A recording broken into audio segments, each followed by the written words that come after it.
Hi everyone, in this video I'm going to show you how to join a Discord server without invite.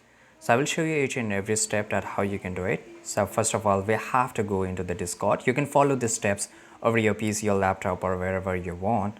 So once you're here, just go to the bottom and click on the plus icon.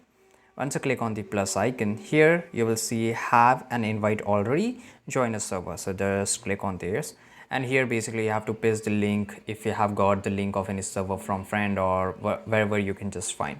For example, if you don't have, then you have to just copy. You should have an idea that what's the server name, what can be the server name, and etc, right? So once you're here, you have to just write here https, right? Then you have to just put two dots and slash and right here discord dot gg, and again you have to put a slash here.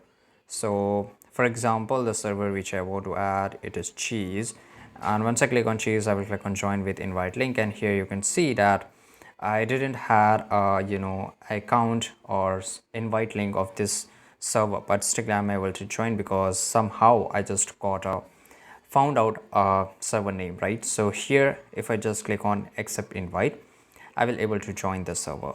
So this is how you can join a Discord server without invite. I hope you found this video very useful. Subscribe.